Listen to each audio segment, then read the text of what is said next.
How you doing?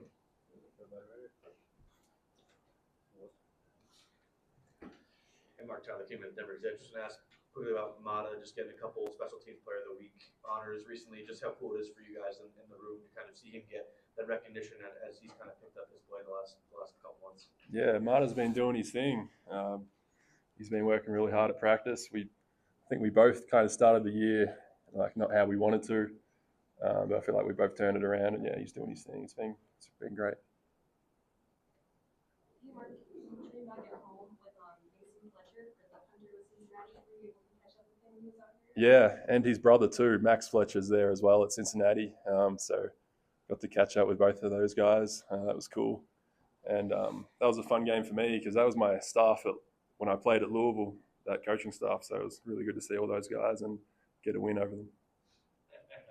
Brian, because you mentioned it, it wasn't the greatest start for you that you wanted for this season. Yeah. How have you kind of overcome that? And, it seemed like you kind of got in a groove lately. Yeah, I feel like I've been in a good groove the last 4 or 5 weeks. But just getting back to the basics, getting back to work during practice, just doing as much as I can, and just building that confidence back up. It was probably 2 or 3 punts that I really wanted back. But yeah, the last month or so, I've been in a good groove and yeah, feeling really good. Mark, going back to Alejandro, you're his holder. What does that look like throughout the game? When there's a big kick coming up, are you somebody that talks to him? How do you approach that with him? Yeah, I don't know, it's funny. He says he's not locked in because he just doesn't want to think too much about his kicks, but obviously he is. But we kind of go out there. Sometimes we're just joking with each other, but yeah, I think that's why he's so good under pressure because he doesn't take it too seriously, but at the same time he's locked in. But yeah, he's been doing a great job. It's really good to see, and yeah, I can't wait to watch him do his thing next year again. Mark, you said that when you came here, you wanted to boost yourself and get to the next level. I mean, just over the last year and a half, you've got 4 games left in this season. How do you feel like you've improved, and where do you feel like you still want to get to over the next couple months as you do prepare to go to the NFL? Yes, sir. I feel like I'm the best in the country at pinning the ball inside the 10 with those end-over-end punts.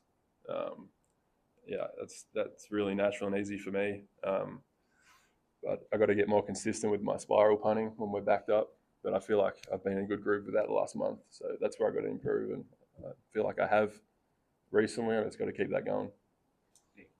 Hey Mark, when we talked to Mata, he said that he has a superstition with cutting his hair. He doesn't like cut his hair during the season. Do you have any similar superstitions on game day or things that you do to, keep the luck on your side?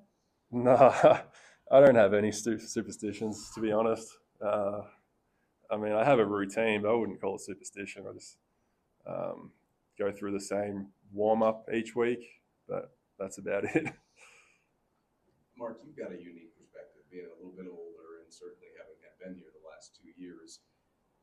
What have you seen are the biggest shifts for this program between where you are now at 6-2 compared to where you finished last year at 4-8? Just the players we have understanding what we're trying to achieve and just the mindset. I mean, we all want to win, and I guess we wanted to win last year, but when things started to go bad, it was a flow-on effect and just got worse. Where this year we had a loss at Nebraska, but we really turned things around after that and got back to work. I think that's the biggest difference. Specifically on that loss in Nebraska, what was the change you noticed coming back to practice the next week? Was there one?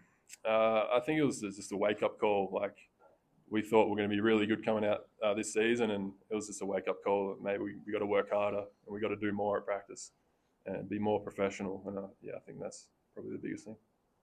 Hey, what's up, Mark? So, with the team reaching bowl eligibility and Coach Prime saying, "Don't rank us," you guys are ranked now. For you as a leader on this team, how do you approach just kind of keeping guys focused and week to week type of things instead of looking at the season goals?